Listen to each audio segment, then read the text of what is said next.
All of you is more than enough for all of me, for everything. El mes de la Biblia. Hoy vamos a leer y estudiar, no en sus detalles, pero vamos a leer y estudiar el Salmo número 19. C.S. Lewis escribió que el Salmo 19 es el mejor salmo de todos los salmos. No me gusta decir que este salmo es mejor que aquel salmo, pero sí me interesa este salmo porque básicamente tiene dos divisiones. La primera división es la revelación general acerca de los cielos. Dios está hablando por medio de los cielos. Y la segunda parte, la segunda división es Dios o el Señor hablando a través de las Escrituras. Es decir, la primera parte, la primera división, la astronomía. La segunda división, la Biblia, mis temas favoritos en el mundo, astronomía y Biblia. Entonces para mí es un salmo excelente, salmo número 19.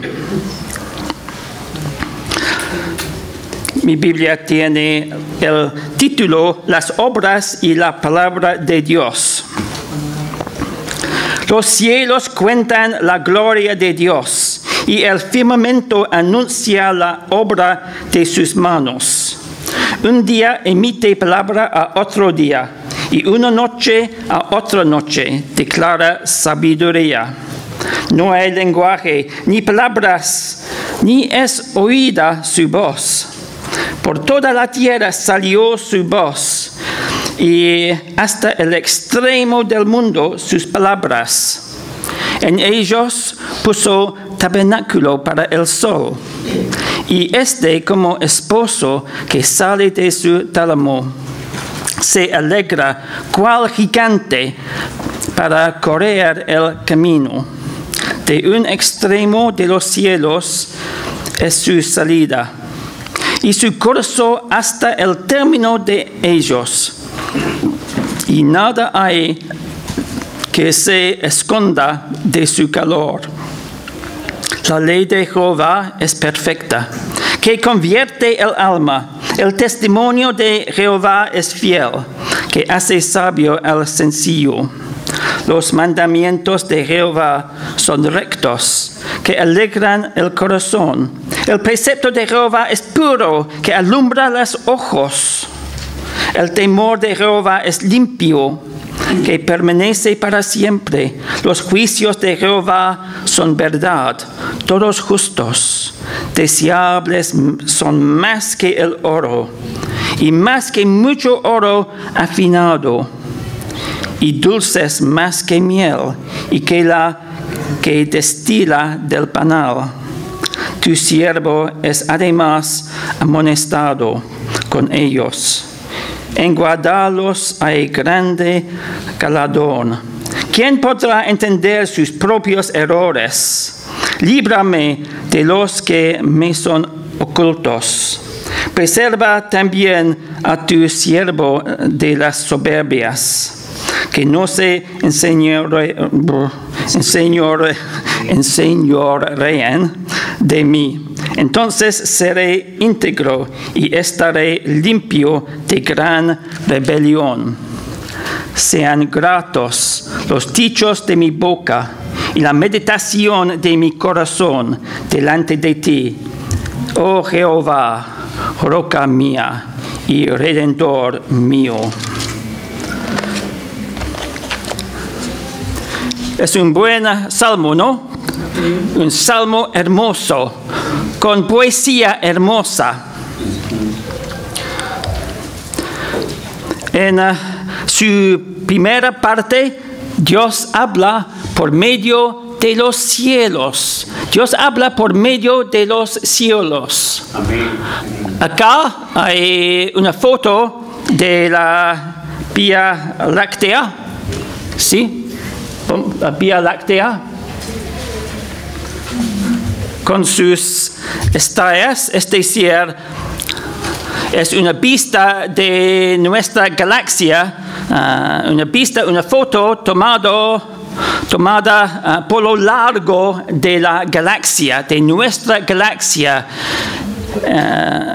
la Vía Láctea, nuestra galaxia, con millones, sino billones de estrellas. Es magnífica, ¿no? Nuestra galaxia. Y la realidad es que Dios habla por medio de los cielos, durante el día y durante la noche. Y me gusta la astronomía porque, bueno, una razón es que puedo ver la gloria de Dios en los cielos, en el universo, en las galaxias, en las estrellas, en el sistema solar, la gloria de Dios en su creación, el poder de Dios en su creación, no solamente el poder de Dios, sino la sabiduría de Dios, y no solamente la sabiduría de Dios, sino la bondad de Dios. Así es la revelación general, una revelación de la gloria de Dios por medio de los cielos, por medio de la naturaleza. La gloria de Dios, su poder, su sabiduría y su bondad. Entonces el salmista David vuelve su atención al sol.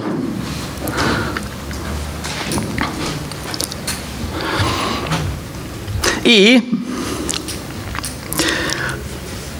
podemos decir que toda la creación se beneficia del calor del sol, ¿no? De su luz, de la energía que el sol emite.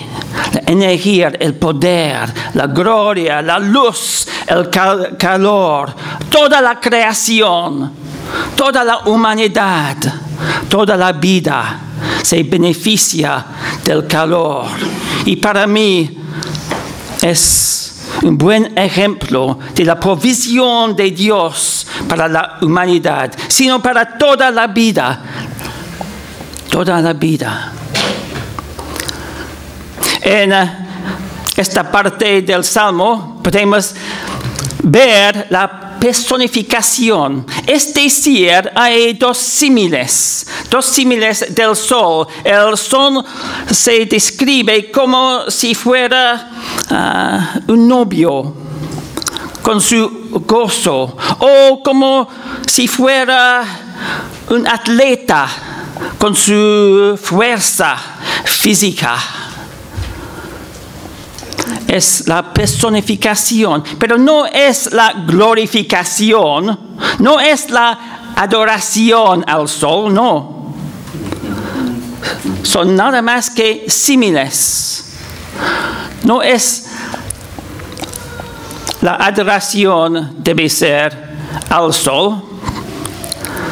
Adoración al sol. Sí, en muchas culturas, en la cultura inca, ¿no?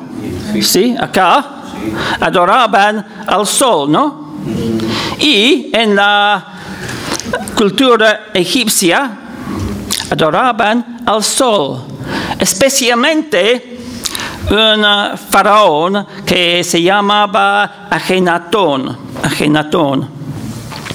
Y en la cultura egipcia el sol deificado, el dios sol, se llamaba, tenía dos nombres, Ra y Atón. ¿Okay? Ra y Atón. ¿Sí? Acá es una escultura de Ajenatón. Agenatón. Mira, Agenatón. ¿Qué significa Atón? Es el nombre del dios Sol, ¿no? Atón, Atón. Y es interesante porque este faraón cambió, o más bien trató de cambiar la mitología de egipcio. Tomó un gran paso, creo, en el rumbo de monoteísmo. Pero no logró totalmente éxito.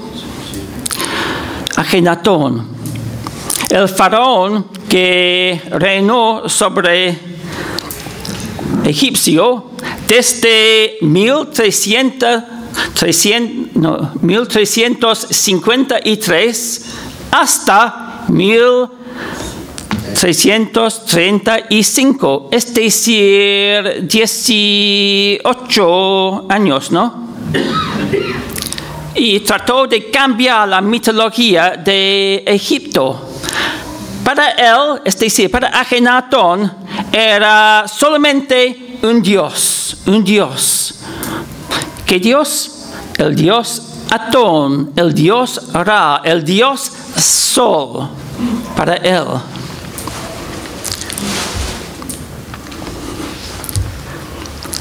Acá, mira, es Agenatón, ¿sí?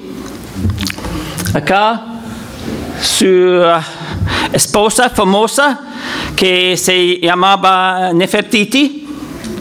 Y mira, un niño, otro niño o niña, no sé. Es una familia, ¿no?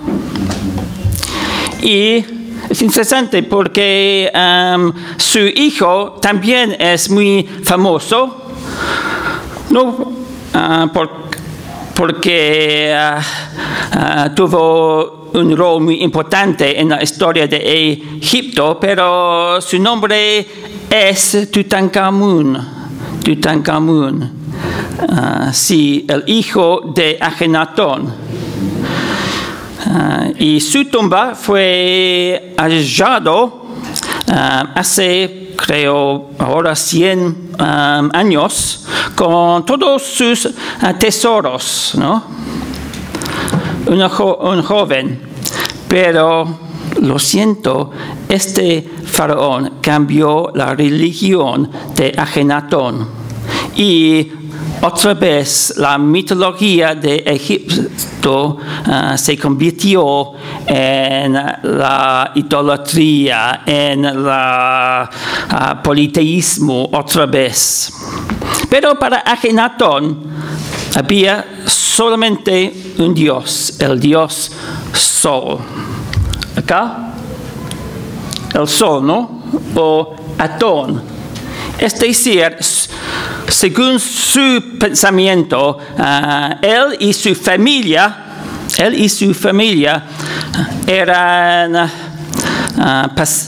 estaban pasando su vida bajo la bendición del Sol. Y este faraón escribió un poema. Quiero leer parte de este poema. Es muy interesante. Es incluido en sus notas. Mira. Se llama Gran Himno a Atón. ¿Qué es Atón? El Sol. El dios Sol, Atón o Ra. Apareces resplandeciente en el horizonte del cielo. Oh Atón vivo, creador de la vida, cuando amaneces en el horizonte oriental, llenas todas las regiones con tu perfección. Eres hermoso, grande y brillante. Tú elevas por encima de todas las tierras. Tus rayas abarcan las regiones, hasta el límite de cuanto has creado. Siendo Ra, alcanzas sus límites y los dominas para este Hijo bien amado por ti. Por lejos que te encuentres, tus rayos siempre están sobre la tierra. Aunque se te vea, tus pasos se desconocen. Cuando te ocultas por el horizonte occidental, la tierra se oscurece como si llegara la muerte. Se duerme en los aposentos con las cabezas cubiertas, y lo que un ojo hace no le ve el otro. Aunque fueran robados sus bienes que están bajo sus cabezas, los hombres no se percatarían. Todos los leones salen de su guarida. Todas las serpientes muerden. La oscuridad llega, la tierra reposa en silencio, cuando su creador descansa en el horizonte. Gracias, en el horizonte. Es interesante, ¿no? En cierto sentido, es un buen poema, mucho mejor que los demás poemas de Egipto, claro, pero podemos ver las limitaciones de adorar al sol. Sí, podía ver la gloria del sol durante el día, pero durante la noche, ¿qué pasa? ¿Dónde está el sol? ¿Dónde? No es así. Por eso los egipcios, incluyendo Akenatón, tenían miedo de la oscuridad, porque no se aparece su Dios sol. Tenían que esperar que el sol otra vez sale el día y el Dios de la noche. Amén. El Dios del día y el Dios de la noche. Es interesante cuando leemos el primer capítulo de Génesis, por ejemplo, que en cierto sentido es un desafío a la mitología. Leemos que Dios creó el sol, no, creó una luz nada más, una luz muy grande y una lumbrera menor. ¿Por qué? Para señales, para mostrar para marcar las estaciones del año, nada más, para de repente dar orientación durante la noche, para dar dirección y luz durante el día, y por medio de otra luz durante la noche, nada más. El autor de Génesis no les dio nombres, no escribió el sol o la luna, solamente la luz grande, la luz menor, nada más. Este ser no son dioses, según Génesis, no son dioses.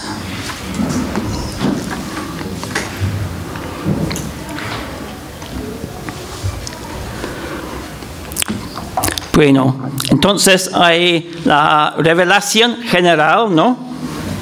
La revelación para todos, porque el calor del sol, por ejemplo, alcanza a cada rincón de la tierra,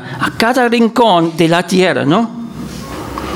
Por eso es una revelación general, porque está dispuesto para todos, para todo el mundo. La revelación de Dios por medio de los cielos alcanza a toda la humanidad, en cada rincón del mundo, ¿no? Bueno, a veces se hablan de dos libros, el libro de la naturaleza y el libro de la Biblia. El libro de la naturaleza y el libro de la Biblia. Dos libros, ¿no? Y el libro de la naturaleza es la revelación general, y el libro de la Biblia es la revelación especial. Estos libros son acuerdos. ¿Están de acuerdo estos libros o no? Sí, creo que sí. ¿Por qué? Porque Dios habla con una sola voz, ¿no? Si habla por medio de los cielos o si habla por medio de las escrituras, es el mismo mensaje, ¿no? Y la conciliación se llama, ¿qué? Apologética. Apologética. La conciliación de estos libros. Y para mí están de acuerdo, ¿no? Bueno, qué bueno, ¿no? La revelación general y la revelación especial son amigos. Por eso he mostrado una cara feliz, una sonrisa, ¿no? Pero, ojo, mencioné que mi primera presentación PowerPoint había descargado de la internet, pero un cuadro no usé. Este cuadro. Qué bueno, datos curiosos. El libro de Job es uno de los más científicos de la Biblia. Presenta un conocimiento sobre meteorología, el peso del viento, astronomía, la Tierra está sostenida sobre nada, geología, descripción de la edad de hielo. ¿Está bien? Nuestro libro es maravilloso, ¿no? Es un milagro, ¿no? Estas revelaciones de la ciencia moderna. Maravilloso, ¿no? ¿Cuál va a ser mi próxima palabra? Pero, sí, pero. Ojo, el libro de Job es uno de los más científicos de la Biblia. Presenta un conocimiento sobre meteorología, el peso del viento. Un problemita es que el viento no tiene peso. Es un problema, ¿no? El viento es nada más que el movimiento del aire, ¿no? De las moléculas. No tiene peso. Sí, el aire tiene peso, pero no el viento. Y las nubes tienen peso, pero no el viento. Compartí un comentario de National Geographic en Facebook que la nube de una tormenta, una gran tormenta, pesa lo mismo que 24 millones de rinocerontes. 24 millones de rinocerontes. Una nube grande, sí, pero pesa lo mismo que 24 millones de rinocerontes.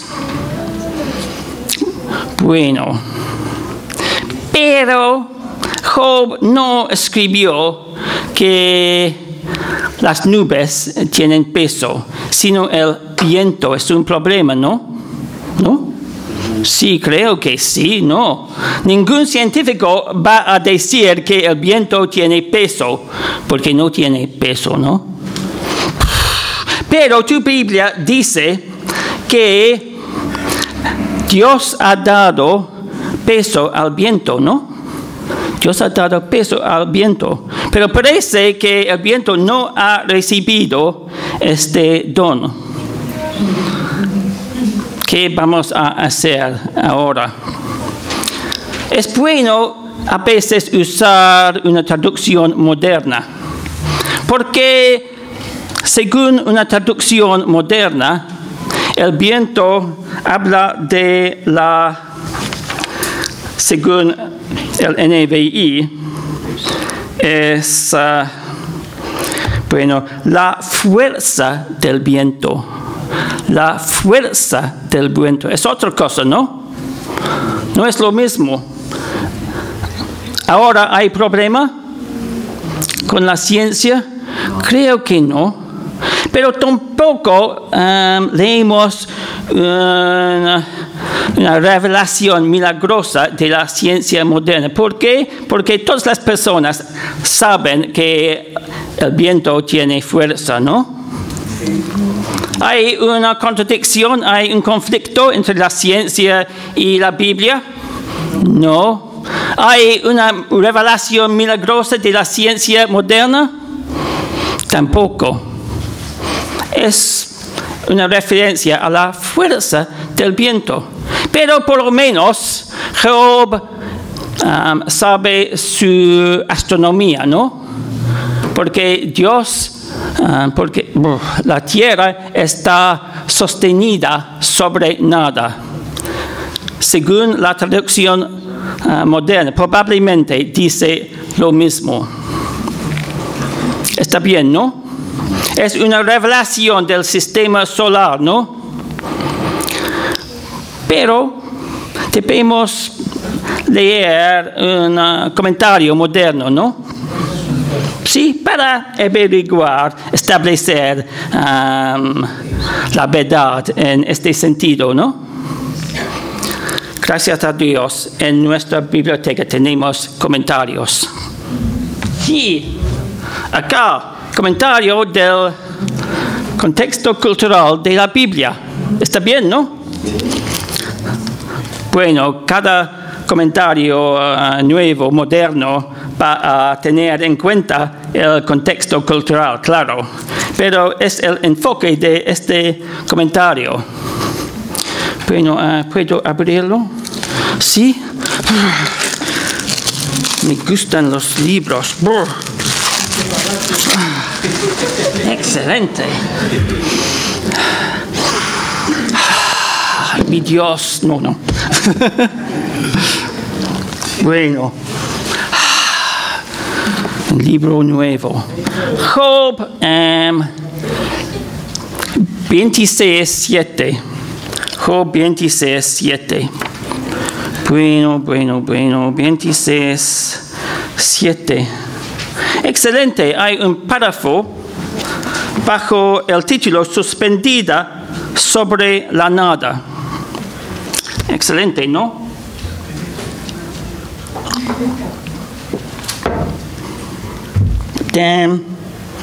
Es la inmensa desolación sin senderos de las aguas primigenias, que se describe como la nada, sobre la cual descansa la tierra. La evidencia de ello es que la palabra que describe aquello sobre lo cual está desplegado el norte, el vacío, es la misma palabra que se describe el caos cósmico acuático de Génesis 1:2, sin orden. En la literatura babilónica, Shamash es alabado como el que suspende desde los cielos el ciclo de las tierras. Esto era parte de una antigua percepción del cosmos, en lugar de una alusión encubierta al entendimiento científico moderno. Qué decepcionante, ¿no? Esto era parte de una antigua percepción del cosmos en lugar de una alusión encubierta al entendimiento científico moderno. Qué decepcionante para mí. Sí, pero debemos usar los comentarios modernos. Y la realidad es que para mí no hay ninguna excepción. Si los cristianos dicen que hay en mi Biblia una revelación especial de la ciencia moderna, no es verdad, creo, no es verdad. Los musulmanes dicen la misma cosa del Corán. Dicen que sí, en mi Corán hay predicciones grandes de la ciencia moderna, pero al examinarlo no vale la pena. Buscar la ciencia moderna en la Biblia no es un método de hermenéutica responsable, en verdad. Mira, geólogo,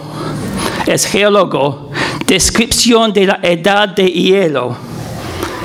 ¿Realmente?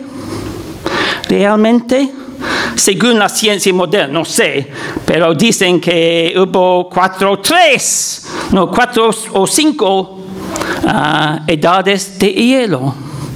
Y los glaciares, el hielo, creo que en mi país de Inglaterra, de Gran Bretaña, alcanzó al río Tames, sí. Pero no, los glaciares no alcanzaron al Medio Oriente, no. Creo que no, tampoco cerca. ¿Es una revelación milagrosa? ¿Es una memoria racial? Creo que no. Es más bien una descripción poética de una tormenta de las montañas, una tormenta muy grande, de la experiencia del salmista. No es decir que no hay predicciones en la Biblia. Sí, hay predicciones, pero se llaman la profecía y se centra en Cristo y en los propósitos de Dios por medio de Jesucristo. No hay predicciones de la ciencia moderna en la Biblia.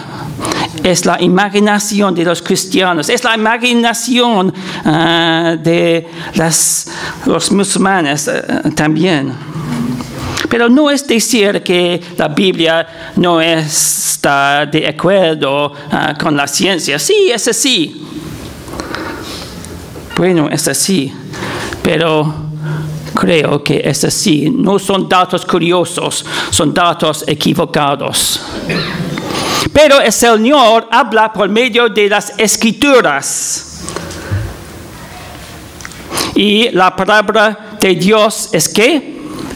Perfecta, es que fiel, es que recta, es que pura, limpia y verdad. Perfecta, fiel, recta, pura, limpia, verdad. De principio a fin, la Biblia es la palabra de Dios. Ojo, no debemos decir que la Biblia contiene la palabra de Dios. ¿En qué capítulo contiene la palabra de Dios? No, es la palabra de Dios. No debemos decir que la palabra, las verdades importantes, las doctrinas importantes, las doctrinas teológicas son verdaderas, pero lo demás, la historia, etcétera, etcétera, no es correcta. Solamente la teología es la palabra de Dios. No, creo que la Biblia es la palabra de Dios, de principio a fin, no solamente en sus conceptos más importantes, sino en las palabras también. En cada palabra vemos la palabra de Dios. Para mí es la enseñanza de esta porción de las Escrituras, que la palabra de Dios es verdadera de principio a fin, de principio a fin. Es la palabra de Dios. Por eso es infalible, es decir, sin error. La Biblia es infalible y tiene plena autoridad sobre nuestra fe, sobre nuestra vida. La Biblia es infalible, es decir, es sin error. A veces se dice que hay una diferencia, que infalible significa de repente el propósito de Dios por medio de la Biblia, y sin error significa la naturaleza del texto, pero para mí no hay una gran diferencia en realidad. La Biblia es infalible, es decir, es sin error, y por eso tiene plena autoridad. Dos citas. El Espíritu Santo dirigió al escritor en la elección de las ¿qué? De las palabras. No solamente de los conceptos, sino de las palabras, respetando su propia personalidad. Es decir, la Biblia tiene su aspecto cultural, su aspecto personal. Es para mí como la encarnación. Jesucristo es Dios y hombre, ¿sí? Perfectamente Dios y perfectamente hombre, pero sin pecado. Y para mí la palabra de Dios es divina y humana, ¿sí? Los dos aspectos, los dos lados, pero también sin error, sin error. Pero es decir que la inspiración del Espíritu Santo garantiza la verdad de todo lo que afirma la Biblia, de todo lo que afirma la Biblia. ¿Está bien, no? Todo lo que afirma la Biblia. A veces no debemos imaginar que la Biblia afirma lo que no afirma. Dos ejemplos muy comunes, que la Biblia dice que no hay Dios, realmente dice que no hay Dios. Es la palabra de Dios ahora que dice que no hay Dios, según la Biblia. Debemos interpretarla en su contexto. Otro ejemplo es que la Biblia dice que la tierra no se mueve. Salmo 104. La tierra no se mueve. Pero los científicos, ¿qué dicen? La tierra se mueve. Es un ejemplo histórico, ¿no? Pero es un poco loco, ¿no? Sí. Podemos decir que, bueno, este científico, Copérnico, dice que, Galileo dice que la Tierra se mueve, pero mi Biblia dice que no se mueve. Vamos a creer en la palabra de Dios o en la palabra del hombre. ¿Cómo podemos decidir, no? Pero es realmente loco, ¿no? La realidad es que no hay conflicto. Es un conflicto entre la interpretación de la palabra de Dios y la interpretación de la evidencia científica. Nada más. Y en este caso es mi interpretación de la Biblia. Porque desde la perspectiva humana, la tierra no se mueve. Si no hay terremoto, no se mueve, ¿no? Es nuestra experiencia de la tierra, ¿no? No es una descripción científica, claro, pero es una descripción verdadera de nuestra perspectiva, ¿no? El sol sale y se pone. No es una descripción científica, pero es verdadero, ¿no? Completamente no hay conflicto. La Biblia, es decir, es fiable, es confiable, totalmente. Cuando entendemos y interpretar la Biblia correctamente, no hay conflicto. A veces parece que hay conflicto, pero mi fe es que al final no hay una contradicción entre la revelación general y la revelación especial. La palabra de Dios, sus beneficios. La palabra de Dios convierte el alma, hace sabio al sencillo, alegra el corazón, alumbra los ojos, revela la verdad, guía en la justicia.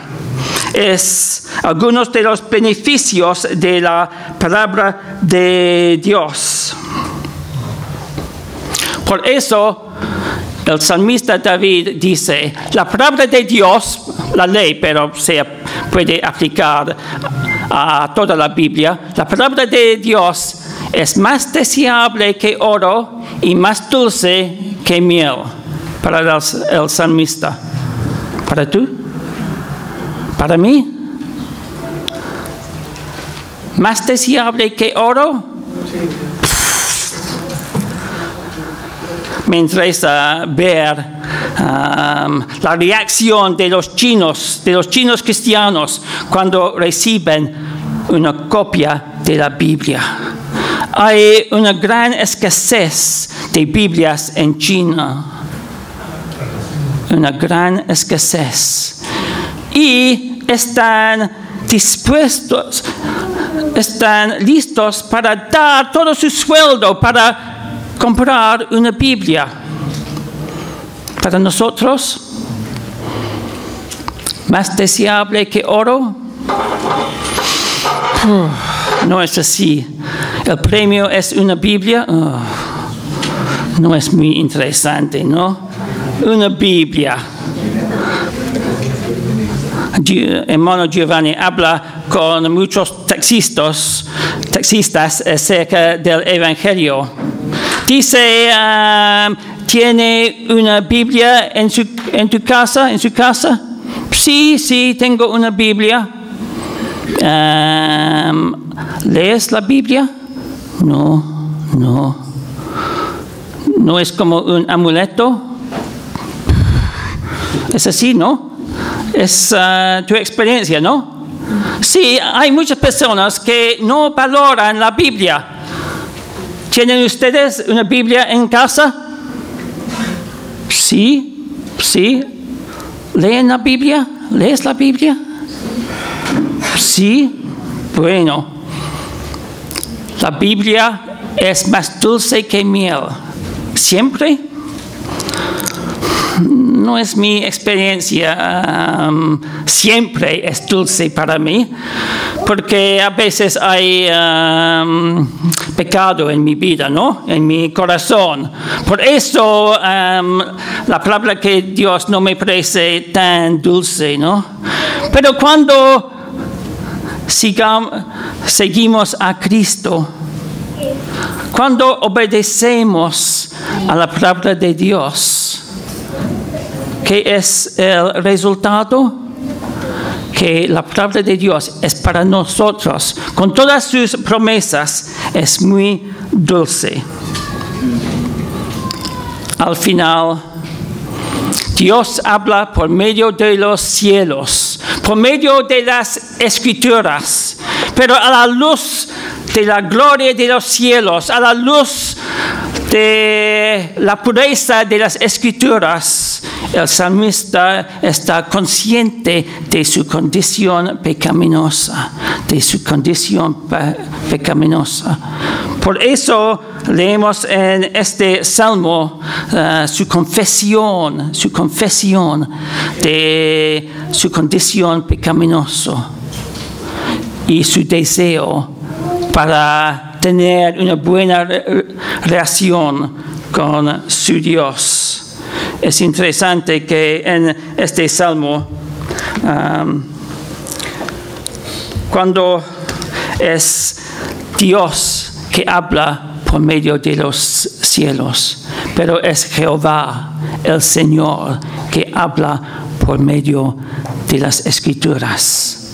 Dios, un poco de distancia, pero el Señor el Señor del pacto, el Señor que desea una relación con nosotros.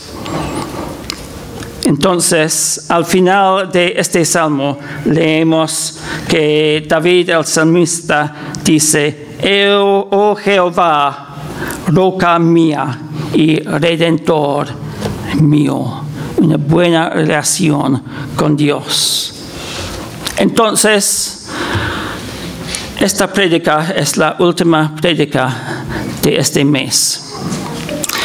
Y tenemos que decidir cuál es nuestra reacción, respuesta.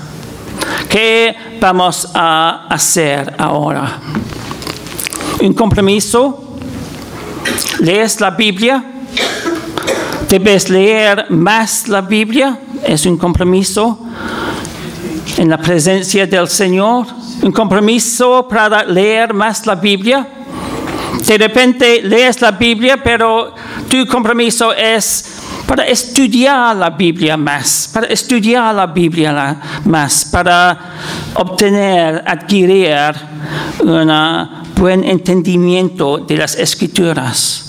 O puedes decir que sí, leo la Biblia, estudio la Biblia, pero necesito obedecer la Biblia para recibir las bendiciones de Dios. ¿Cuál es tu respuesta al final de este mes? ¿Para leer la Biblia más? ¿Para estudiar la Biblia más? ¿Para obedecer la Biblia más? Ahora un minuto de silencio para decidir cuál es tu respuesta ahora. Señor, danos gracia para que leamos la Biblia más. Danos gracia para que estudiemos la Biblia más. Y sobre todo, danos gracia para que obedezcamos la Biblia más. En el nombre de Jesús y para su gloria. Amén.